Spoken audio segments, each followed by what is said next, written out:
الحمد لله حمدا كثيرا طيبا مباركا فيه وصلى الله وسلم على نبينا محمد وعلى آله وصحبه أما بعد. Today is the 28th of January 2012, which corresponds to the 5th of Rabi'ul Awwal, نعم, 1433.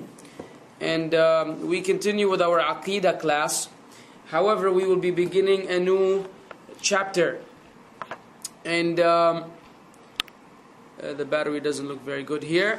Anywho, that chapter is titled فصل في طريق أهل السنة أو أهل السنة العملية. A chapter on the way. طريقة has many meanings actually. It's supposed to be a way, or the manner in the manner in which you do something, or the methodology. But in the Sufi world, it has a special definition. The tariqah, the Naqshbandi tariqah, and so on and so forth of their various shuyukh and their masters who come up with a special form of dhikr, that is not according to the sunnah of the Prophet ﷺ, and then that becomes the tariqah of such and such person. But that's not what we're speaking about. Not that tariqah for sure. It's the good tariqah. So which means the way or the method or the manner or the methodology. All of them more or less can be used as an English equivalent. قوله ثم من طريقة أهل السنة والجماعة اتباع آثار رسول الله صلى الله عليه وسلم باطنا وظاهرا. And it's an excellent occasion, by the way. From the way or the methodology or the method of Ahl Sunnah wal Jama'ah, Wa'alaikum salam, is following the traces of the Prophet sallallahu alaihi wasallam, batinan, internally, wa zahiran, externally, or inwardly and outwardly. We can use both as well. Wa'alaikum salam, mashallah. I should take a day off every other few weeks, man. If every time I miss a class, you're going to have all these people next time, hey. Fantastic. And then, so we're supposed to, I don't know how good or how well we're doing so, but as adherents to AhluSunnah wal Jama'ah, we are supposed to be following the Prophet ﷺ inwardly and outwardly, internally and externally. لما فرغ المؤلف رحمه الله مما يريد ذكره من طريقة أهل السنة العقدية شرع في ذكر طريقتهم العملية. Excellent. Shaykh ibn Uthaymeen rahimahullah, in explaining the statement of Shaykh al-Islam ibn Taymiyyah, he said after the author, may Allah have mercy on him, concluded his discussion on the creed of Ahl Sunnah wal Jama'ah, the issues pertaining to the belief system, he went on to discuss the practical application of that. Because one may believe and either do nothing about it or do the opposite of what one is supposed to do. Who can give us an example of someone who knew what he was supposed to do, or at least we thought he had the right aqidah, until he pulled a stunt? Yes? Ma'alaikum salam. I wasn't actually saying yes for you, but yes. Yes, brothers, anyone with the answer? Welcome, Habibi. You can always take this chair if there's...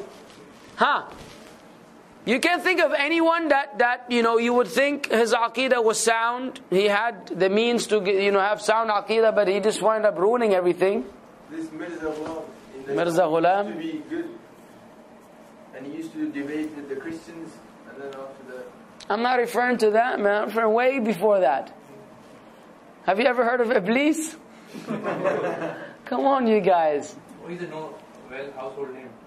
Huh? He's a household name. Iblis? Yes. Okay. Well, whatever you mean by that. Anyways, Iblis is someone who had information, he had the aqidah, but no application. Right? In fact, not only he just didn't do anything, he did the opposite of what he's supposed to do. Someone who is in the presence or who is near Allah, worshipping Him among the angels, among the malaika closest to Allah in the heavens, not on earth, and with the privileges which he was given, He obviously knew, he believed in angels, he believed in messengers, he didn't have issues in this regard. But because he did not apply the Aqeedah which he had, he wound up accusing Allah of giving him an erroneous command. That's why the ulama say that, it seems like the more I do this, the worse it gets. That's why the ulama said that he became a kafir. Not because he disobeyed Allah, because Adam disobeyed Allah. Adam and Iblis disobeyed Allah. One single command, one single disobedience, one's repentance was accepted and he became a prophet afterwards and khalas. And one was doomed eternally. It was not because of the sin, but it was because of the ideology behind the sin. Adam did it feeling guilty, realizing he made a mistake. Iblis did it saying, what? How am I going to prostrate to this guy? I'm made out of fire, he's made out of clay, I am better than him. In other words, he's telling Allah, how could you ask me to do something which is not befitting my majesty? Iblis speaking about himself. And so he became belittled and degraded and undermined until the end of time. Because of his accusation of Allah, giving him the wrong command. He didn't disobey, so oh, Allah forgive me for not prostrating, you told me what is correct, I failed because of my shortcomings. No, he objected. And that objection made him who he is. And so this is why it is important to understand the practicality or the practical application, of the Aqeedah. It is not sufficient just to know it. قوله, the statement of Shaykh al-Islam ibn Taymiyyah, اتباع الآثار لا اتباع إلا بعلم. Following the traces, he said there's no following unless via knowledge. You must follow per knowledge, because if you follow without knowledge, then you will fall into innovations. Just like what the brother was speaking about right now after the salah. Timely reminder about the Mawlid. That's a form of people trying to follow, trying, with no knowledge. Because they don't understand that this is not from the Sunnah of the Prophet ﷺ. Of course, we're not going to make this now the discussion of the dars. And if anyone is interested in getting some elaboration on the whole Mawlid problem, then you can refer to the lecture on YouTube titled, Can I Celebrate This? And in the lecture, Can I Celebrate This? There's a segment dedicated to Al-Mawlid al-Nabawi with the refutation against those who claim that it is you should do it, and they say that those who don't do it don't really love the Prophet ﷺ. That's what they say concerning the Wahhabis. إِذَنْ فَهُمْ حَرِيصُونَ عَلَى طَلَبِ الْعِلْمِ. The AhluSunnah wal Jama'ah understand that there's no following, there's no true following, that is, unless there's knowledge. Subsequently, they're keen on seeking knowledge. They're keen on acquiring knowledge. They make the necessary effort to learn. The issue of the deen is not trivial. The matters of the deen are not trivial. It's not something that you learn in school from, in elementary and then khalas. You don't need them for the rest of your life. It requires continuous effort. And nowadays, we are very much not excused because of the modern technology and the facilitation. Ikhwan, you can have Islamic applications on your phones. So even if you're waiting in a clinic or somewhere, you can open it up and read something.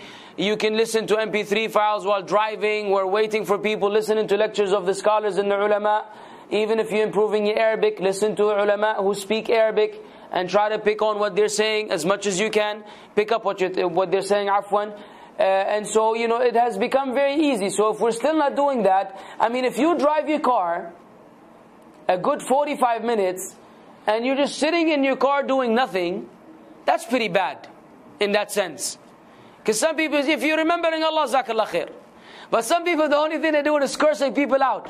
I told you, that's the only thing that they do in the car. When they do speak, they're cursing the people around them who don't know how to drive. Yeah, sure, and we know that they don't know how to drive. But that's not going to get us far.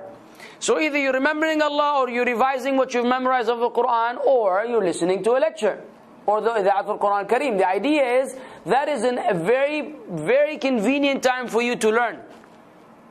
So, I hope this will be a means of encouragement. Seriously, utilize, don't listen to music, don't listen to something that will mislead you from the path of Allah. Listen to something halal, benefit. You may listen to a lecture that will change your life.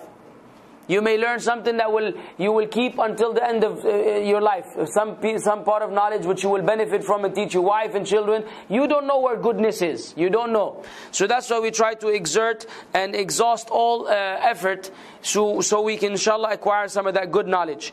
لِيَعْرِفُوا آثَارَ الرَّسُولِ عَلَيْهِ الصَّلَاةُ وَالسَّلَامُ ثُمَّ يَتَّبِعُهَا. So they seek knowledge in order to find out the way and the traces of the Prophet ﷺ so that they may follow it. فهم يتبعون آثار الرسول صلى الله عليه وسلم في العقيدة والعبادة والأخلاق والدعوة إلى الله تعالى. They follow the way or the traces of the Prophet صلى الله عليه وسلم in Aqidah. Who can give us an example in regards to us following the Prophet ﷺ in Aqidah? But you need a court and evidence for it. What about the Sahaba? We're talking about us now.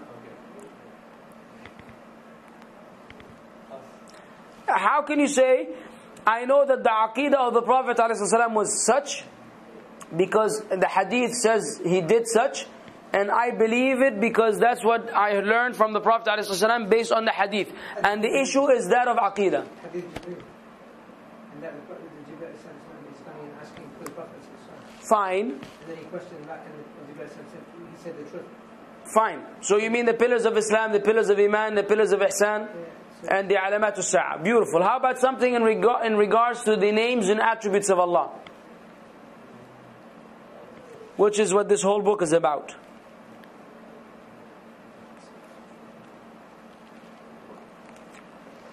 I'm sleepy. Are you guys sleepy? You can't think of a single hadith where we learn some aqidah aspect pertaining to Allah's names and attributes from the Prophet ﷺ after we've discussed a million things already?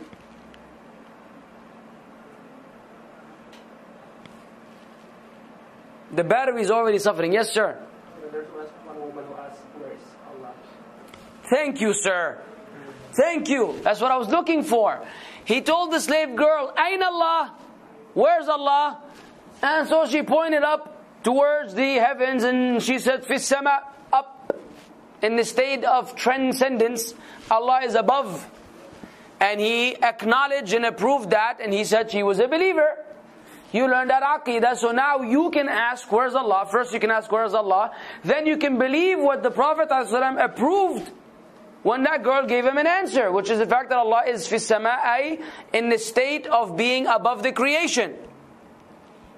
And then we spoke about khutbat al-wada'.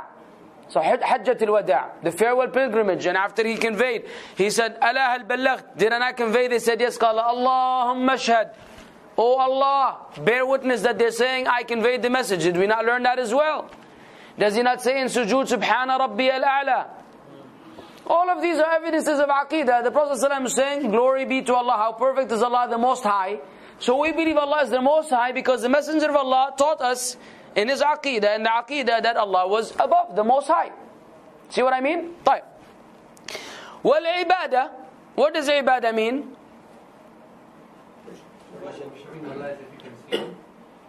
That's a nice additional definition, mister. That's ihsan. We all know brother Ihsan. But we're not speaking about him now. Ibadah, I said. You said worship, but that's incomplete. Nobody gave me the full... Worshipping Allah the way He wants.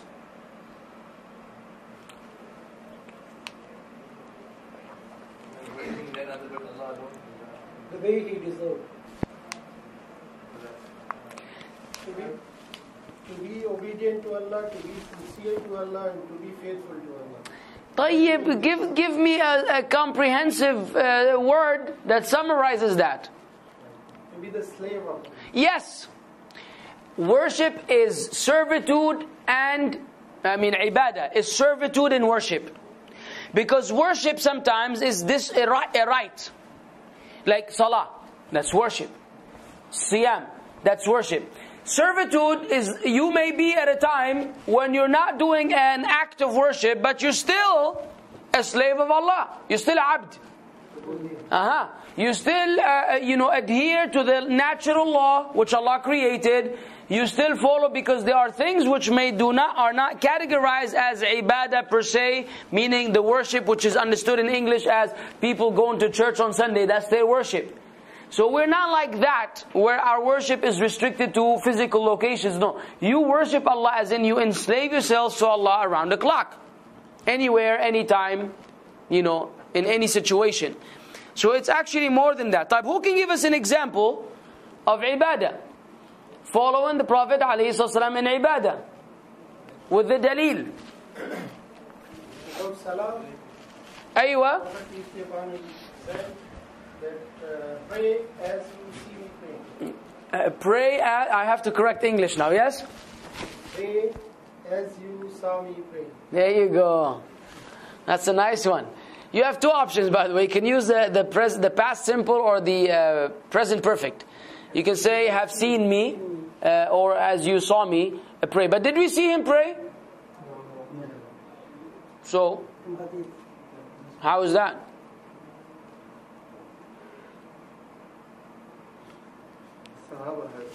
The Sahaba saw him pray?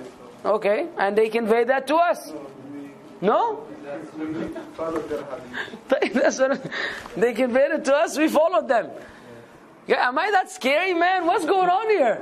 I'm a nice guy, guys. Never hurt anyone as far as I know. And so don't be worried. Don't give me wrong answers. So what? Did they convey it to us, or did we figure? Yes, they did. By the Tabi'in and Khulafa Rashidin, they also carry the hadith and spreading word. Did anyone write it down? Bukhari and Ibn Majah and there are thus many imams. Sahih. So now, can we say that the Sahaba saw the Prophet ﷺ, and they were so particular in following him that they were very accurate in what they actually convey to us? That's why if you actually read the traditions in regards to the description of Salah, you'll be shocked at the things that they will point out. They were able to tell you, they would know that he would be moving his mouth by the movement of his beard. They will be behind him and they will observe his beard moving because it was thick. And because of the movement of the beard, they knew that he was reciting, he was moving his lips, alayhi salatu salam. They described the way he sat and where his toes, in which direction they were facing. And they described the jalsa and the siraha, that little rest which people do before getting up from sujood. They described the movement of the finger. They described what he recited. Everything has been conveyed. So even though first he was speaking to the Sahaba, he said to them, pray as you have seen me pray, speaking to them. And then he said in another narration, فَلْيُبَلِّغِ الشَّاهِدْ الْغَائِبِ, let the one who's present convey this information to one who's absent. So that information came to us. So it is as if we have seen him, alayhi salatu salam. As if we have seen his salah, even though we actually have not. طيب, good. That was an excellent example. وَالْأَخْلَاقَ. What does akhlaq mean? Character, manners. Okay. Who can give us an example from the hadith? Wow. One at a time. Slow down, guys. MashaAllah, it seems that we're following a lot of that. One hadith about akhlaq. Give me one, ya Shaykh. Plenty, Allah, I think. The patient of the Prophet ﷺ, like how when the Prophet ﷺ, when he was sitting, the Bedouin came up and urinated inside the masjid. I was patient about. Good. Nice. Okay. The way. He was patient. Fair enough. Anything else? About the akhlaq of Prophet, peace be upon him, once a person asked Aisha Siddiqa radhiyallahu ta'ala anha. So she replied that Kana khuluquhu Quran. He was a model of Quran. Naam. Ahsant. Very good. Anything else?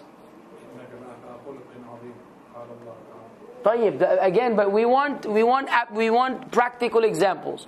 He said someone came to the masjid, a Bedouin misbehaving, he dealt with him with patience. How about some other things? Kindness, consideration, gentleness, love, affection, which he displayed to a Sahaba. How we treat Abdullah bin Mas'ud. And when? He never questioned what he did and why he did. It wasn't Abdullah Mas'ud, it was Anas ibn Malik. Naam, it was Anas. Ahsant. Yeah, how many of us can do that? He said, I served the Prophet ﷺ 10 years.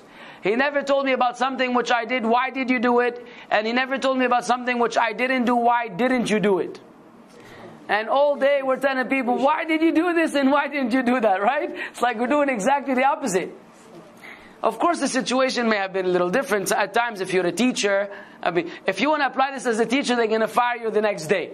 Okay, because if everybody didn't do the homework and you don't ask, I'm not going to ask them why they didn't do their homework, it doesn't work. You have to understand the context of the hadith as well. Something, if as a father, raising children, you have to inquire and everything. But we go overboard. We go overboard. Tayyib, that was a good example. Of course, the way he dealt with his wives, when one of them came with one of them sent food, while he was sitting with the other one, and so Aisha became jealous and she snapped the dish out of the maid's hand and it fell and it broke. And he said, "Gharat ummukum," your mother became jealous.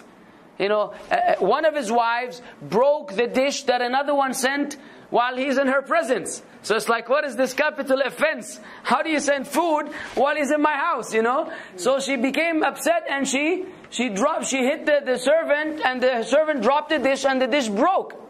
Now one of us would have, khalas, that would have been the end of it. What is wrong with you? What is your problem? I told her to make this food, it'll be a big deal. He said, your mother became jealous.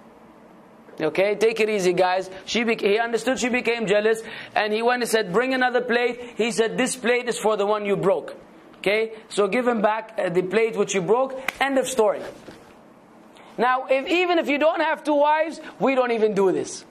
Even if there wasn't a second wife and it wasn't an issue of jealousy, we don't do this. We get mad and we make a big fuss and we throw a fit. That's what we do.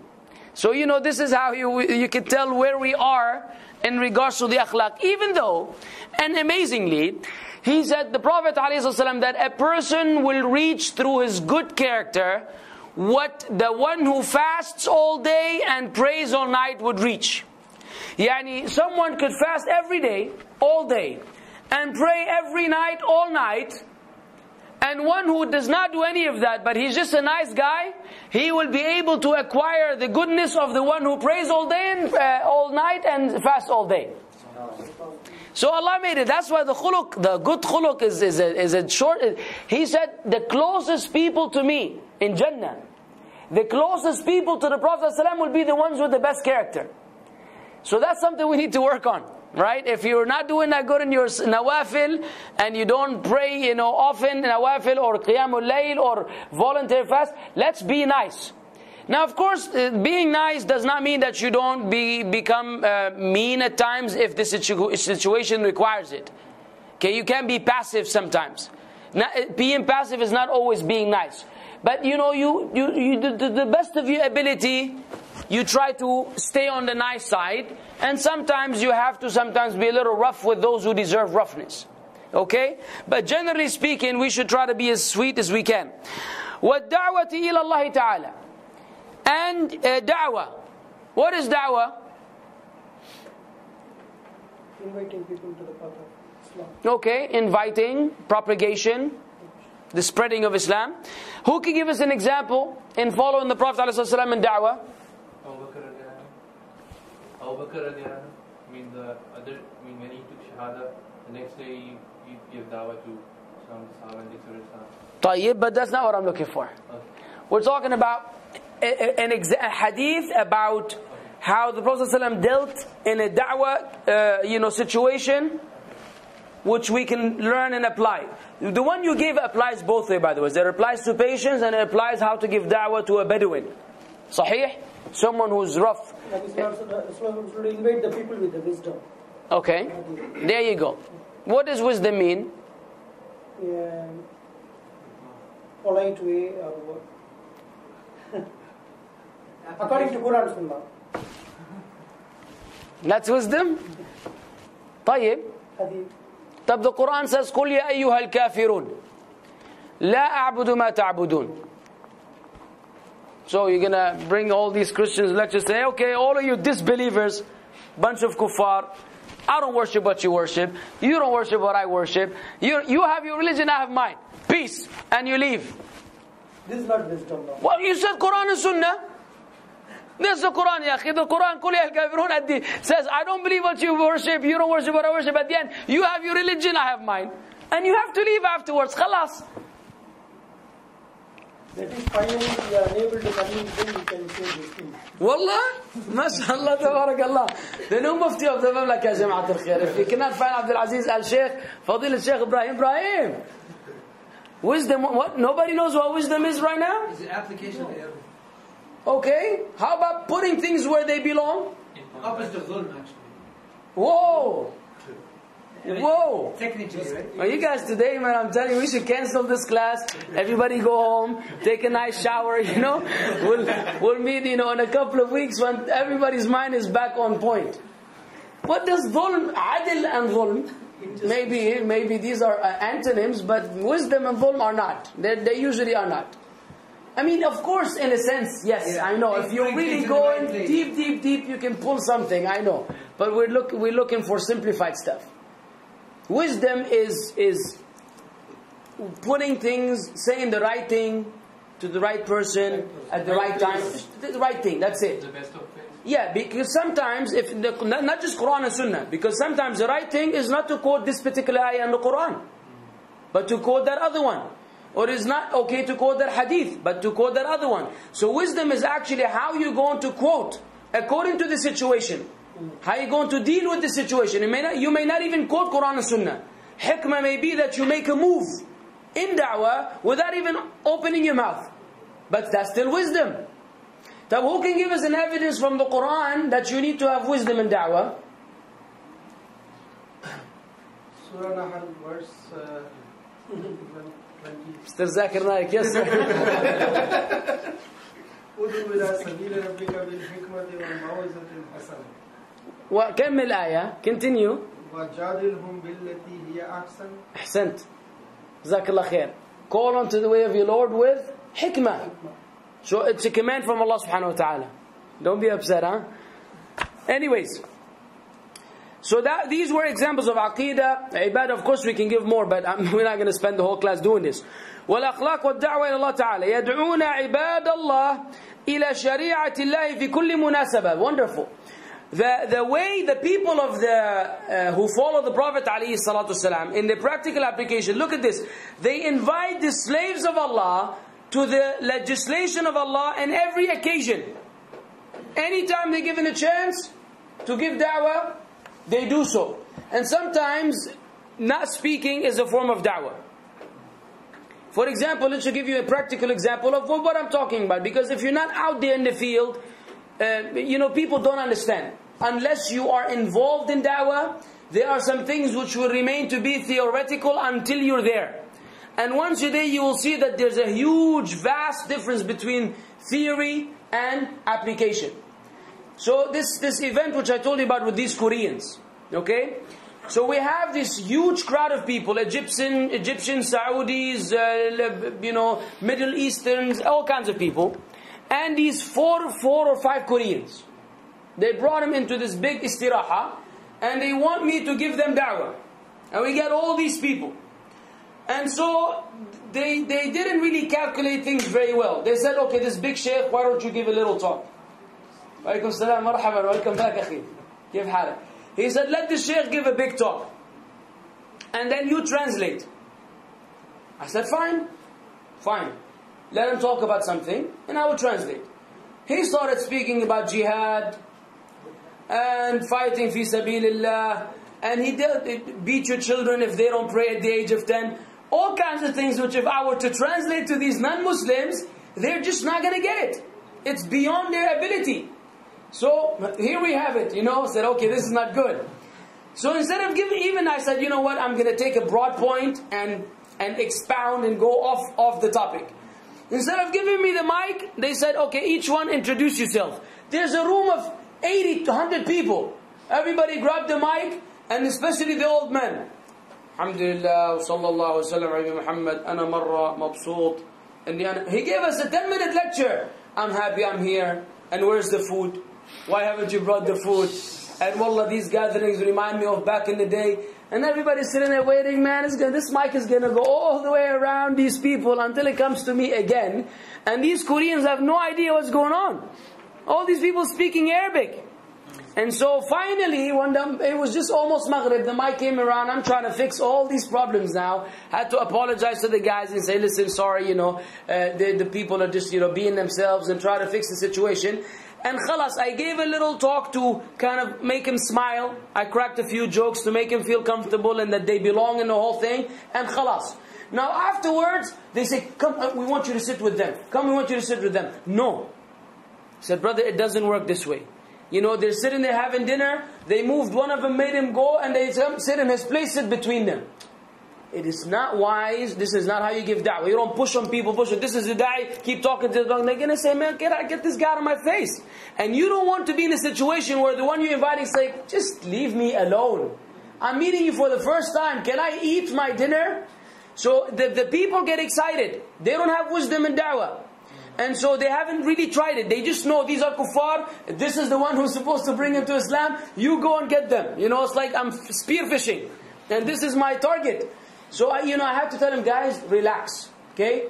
Let it come naturally. If it comes naturally, I will start the topic again. But I'm not going to go there and push myself upon these people. Let it be that today we got to know each other. Arrange another event next time. So when I see them, hey guys, how's it going? Then we can have a more... let it come naturally.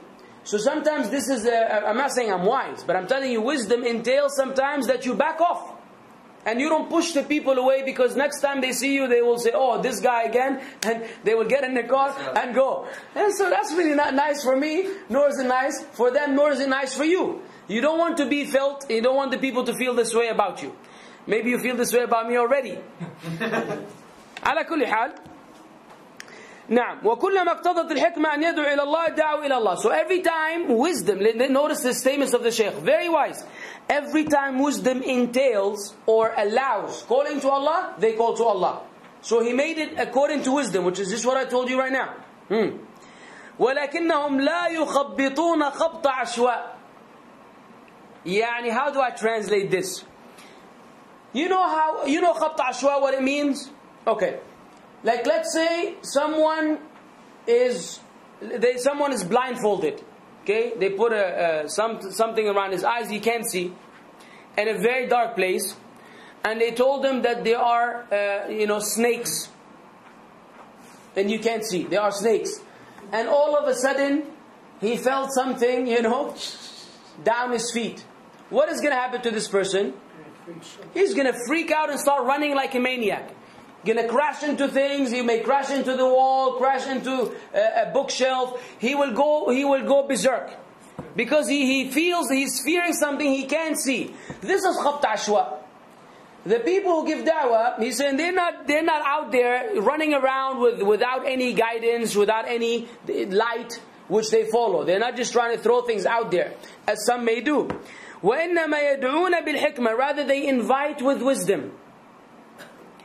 يتبعون آثار الرسول عليه الصلاة والسلام في الأخلاق الحميدة في معاملة الناس باللطف واللين. They follow the traces of the Prophet ﷺ in regards to his praiseworthy traits and morals, and in the way they treat people with kindness and gentleness.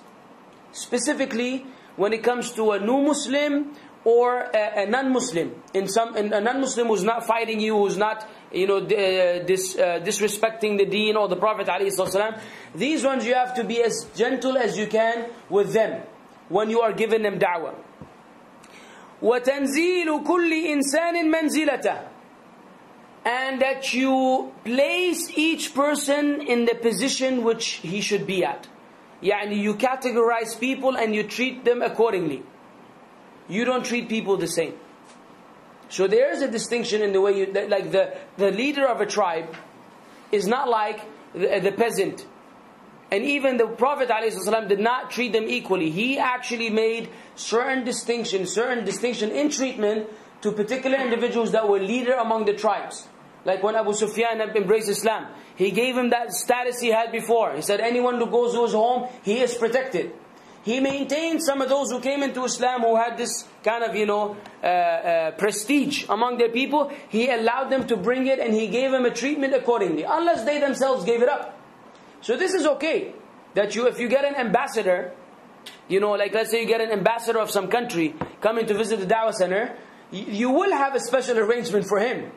You will bring some sweets and some cake, and you may have it because the person is of high status. If you're going to treat him like he's a piece of trash, this is not going to appeal to him. You understand what I'm saying? Whereas a worker who's not used to all this, he's used to people treating him normally, your normal treatment will not affect him. He's used to it. But someone who's used to being welcomed with red carpet, and you want to treat him he's a regular kafir, that's actually not wise.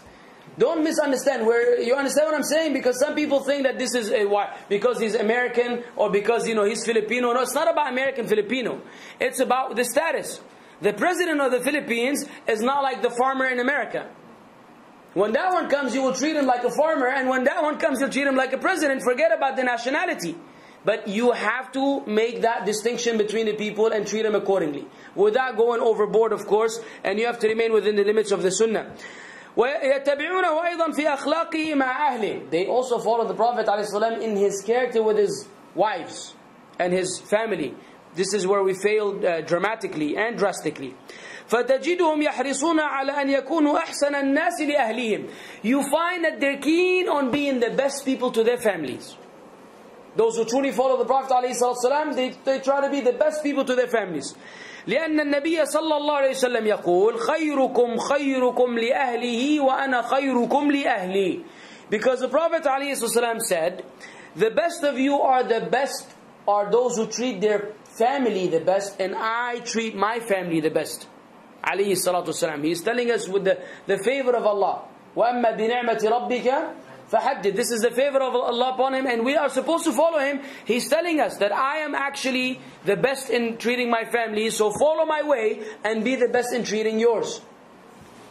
وَنَحْنُ لَا نَسْتَطِيعُ أَن نَحْصُرَ آثَارَ الرَّسُولِ عَلَيْهِ الصَّلَاةُ وَالسَّلَامُ. We, however, are unable to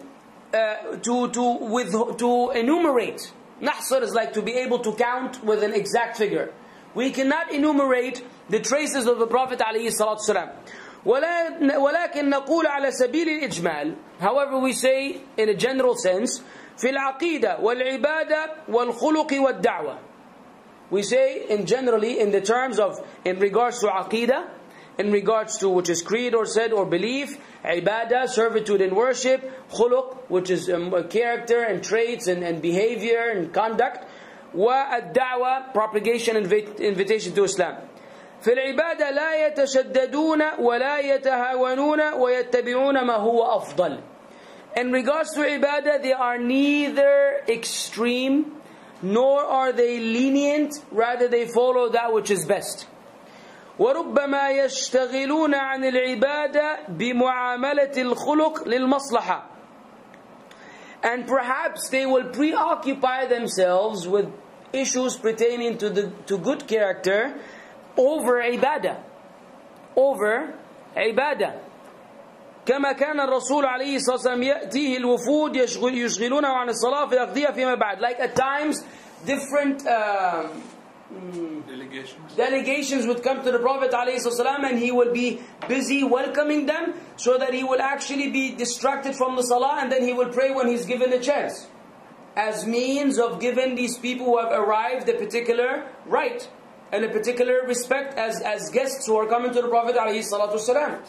So that ibadah which is personal to him, he preferred to do things which are more related to his behavior and character. That is a more effective way of da'wah. So that's why they say there's no harm whatsoever if you wind up, for example, you're invited to give a talk, or you have something to do where you have a time limit. You can do your nafilah later. You can postpone your nafilah. What is important now is what benefits the people. You prioritize in terms of what benefits the people. The ibadah between you and Allah, you can make it up later. And even if you don't make it up, that ibadah which involves benefiting people is superior than the one which benefits you alone. That's a given already. We discussed this a couple of classes ago if you were here. When it comes to nafilah, right? Huh? Nafilah. Nafilah. Yes. Not fard. Not fard, of course. نعم. قوله ظاهرا وباطنا. Shaykh al-Islam said ظاهرا from ظهر and ظهر, right? And ظهور, which is that which is on top, that which appears, that which is the back. ظهر, the back. ظاهرا, then outwardly, because it's يظهر, you can see it, it's apparent, it's visible. وباطنا, which is what is beneath, or what is hidden, what is concealed, what is inwardly. الظهور والبطون أمر نسبي. The Shaykh said, the matter of being apparent or hidden or outwardly and inwardly is something that is relative. Relative meaning to the situation. ظاهرا فيما يظهر للناس وباطنا فيما يسرونه بأنفسهم. ظاهرا meaning outwardly in terms of what appears before the people, and inwardly in terms of what is secret to the person himself. ظاهرا في الأعمال الظاهرة, also ظاهرا in terms of the deeds which are done publicly. وباطنا في أعمال القلوب, and inwardly in regards to the deeds which are done in the heart, like the fear of Allah, the love of Allah, and so on and so forth. The other ظاهرة is salah in front of the people, جماعة, جمعة, whatever. فمثلا, for example, التوكل. Let's sharpen our da'wah terminology skills. Tawakkul. What does it mean? Reliance. Okay. Reliance. Any other synonym? Trust. Trusting Allah. Okay. Depend on Allah. Depend. Good. So usually they use depending on Allah and relying on Allah or reliance upon Allah. Excellent. Khawf. Fear. طب خشية. Is it consciousness or consciousness? يعني, well, that's the problem in the English. Sometimes the Arabic will have more and expanded vocabulary in some areas. So the scholars make a distinction between khawf and khashya, even though sometimes they are used interchangeably. But khashya is usually the fear which is based on knowledge. Whereas khawf could be because of that, or it could be for other reasons. Like takhaf min al-asad, you fear a lion. You know, because it's something which, you know, it's not necessarily because of knowledge. But khashya has to do with knowledge, you know, based spirituality. Wallahu a'lam. This is some of the distinctions that the scholars make. There's more to it, however. But sometimes they're used interchangeably. Sometimes. وَالرَّجَاء, hope. وَالْإِنَابَةِ, To return back to yes, to return. ينوب, أنيبوا وأنيبوا إلى ربكم, صحيح. من ينيب, صحيح. So the munib is one who returns. One who returns. Inaba. Mahabba, love. That's the only thing you guys are good at, huh? وما أشبه ذلك, and things of this sort. هذه من أعمال القلوب. These are all deeds of the heart, actions of the heart.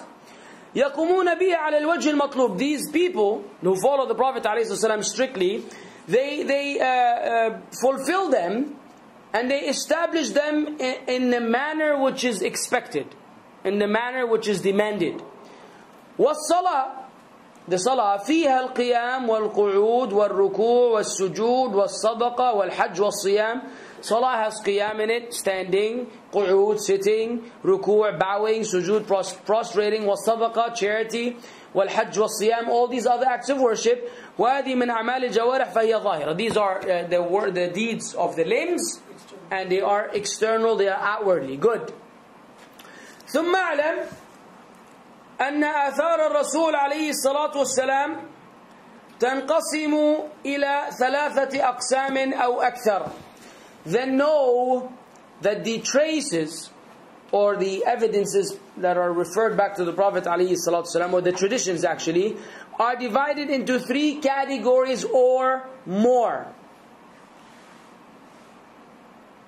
3 or more. Why do you think he said or more? Why would he say 3 or more? Shouldn't it just be divided into 3? How can it be or more? known 3, unknown 4.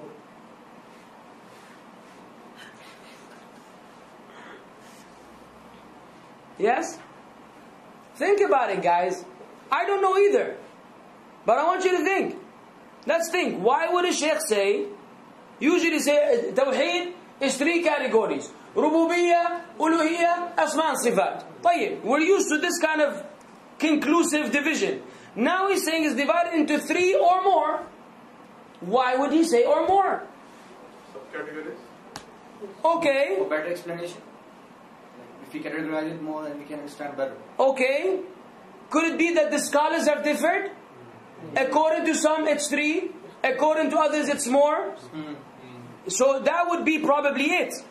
The fact that under one category, some scholars made more categories, or they said, some alim will say all of these are under this category. Some will say no, actually this one is independent on its own. So because of that, they may be more. Now, does that apply all the time in the Quran? Allah said, فَأَرْسَلْنَاهُ إِلَى 100,000 أَوْ يَزِيدُونَ فَآمَنُوا فَمَتَّعْنَاهُمْ إِلَى حِينٍ. So Allah sent Yunus to 100,000 أَوْ يَزِيدُونَ, to 100,000 or more. But Allah is the one who's telling us that. Does Allah not know the number of people to whom He sent Yunus? He doesn't know? Okay. So what? Why 100,000 أو 100,000 أو يزيدون?